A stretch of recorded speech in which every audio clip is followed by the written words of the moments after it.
মানুষ কথা বলতে ভয় পেত আওয়ামী লীগের শাসনামলে। এখন তো বলছে মানুষ কথা বলতে ভয় শুধু না, এখন যান বাঁচানোই কঠিন হয়ে যাচ্ছে, এরকম পরিস্থিতিতে পড়ে যাচ্ছে। আগে কথা বললে জেলে যেতে হতো, আর এখন কথা বললে যান বাঁচানো মুশকিল হয়ে যাবে। কাউকে ফ্যাসিস্টের দোসর বলা থেকে শুরু করে সব কিছু বলা সম্ভব এখানে। অন্তর্বর্তী সরকারের পক্ষে সবকিছু করে ফেলা সম্ভব নয়, সেটি যেমন স্বাভাবিক, তেমনি রাজনৈতিক বন্দোবস্তের জায়গাটিতে এসে রাজনৈতিক নেতাকর্মীদের, রাজনৈতিক দলগুলোর একটা বিরাট পরিবর্তন আসলে আমরা লক্ষ্য করতে চাই, অন্তত এই সময়টাতে এসে দাঁড়িয়ে। সেই নতুন রাজনৈতিক ধারার যুগে আমরা প্রবেশ করছি কিনা সেটা একটি প্রশ্ন। আপনি নিশ্চয়ই দেখেছেন যে ইতিমধ্যে বিএনপির ভাইস চেয়ারপারসন জনাব তারেক জিয়া, তিনি কিন্তু ব্যবসায়ীদের সাথে বৈঠক করেছেন, শীর্ষ ব্যবসায়ীদের সাথে, এবং সেখানে তিনি নানানভাবে আসলে তাদেরকে সমস্যার সমাধানে উদ্যোগ নেবার কথা বলেছেন, যে পরিশীলিত রাজনীতি তিনি করার চেষ্টা করছেন। ব্যবসায়ীরা আসলে তার সাথে যেভাবে আলোচনা করেছেন, এই বিষয়গুলোকে আপনি কিভাবে দেখছেন? আমরা কি সেই জায়গাটিতে, সেই পথে হাঁটতে পারছি? অন্তর্বর্তীকালীন সময় সরকার 1 বছর 6 মাস পার করলো, এটা খুব বড় সময় নয়, কিন্তু শুরু করবার জন্য যথেষ্ট বড় সময়। এই সরকার যদি বলতেন যে আমরা যারা দায়িত্ব নিয়েছি, আমরা জনগণের প্রতি আমাদের যে কমিটমেন্ট এবং জনগণ আমাদের উপর যে দায় চাপিয়েছে সেটার আমরা একটা হিসাব দেব। এখন পর্যন্ত অন্তর্বর্তীকালীন সরকারের উপদেষ্টা যারা, তাদের কোনো আয় ব্যয়ের হিসাব দিয়েছেন? দেননি। তাহলে এটা তো শুরু করতে পারতেন, করে তারপর বলতেন যে আমলারা তোমরা হিসাব দাও, ব্যবসায়ীরা তোমরাও হিসাব দাও, এবং যারা নির্বাচনে দাঁড়াবেন তারাও তখন ওই হিসাব দেওয়ার জায়গায় চলে আসতে পারতেন। তাহলে কাউকে না কাউকে শুরু করতে হবে, শুরু করার দিক থেকে যথেষ্ট ভালো সময় ছিল এটা।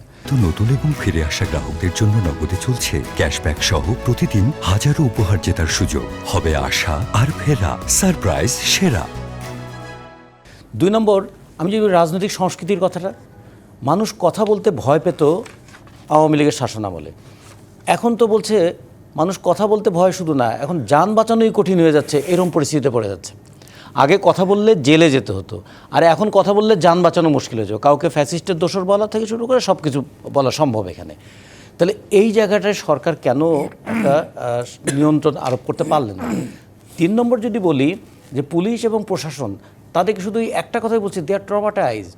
তারা ট্রমাটাইজ আর কতদিন থাকবে? বেতন নেওয়ার সময় তো তাদের ট্রমা থাকে না, বেতন তো তারা প্রতি মাসে ঠিকই নিচ্ছেন, তারা দায় পালন করছেন না কেন তারা?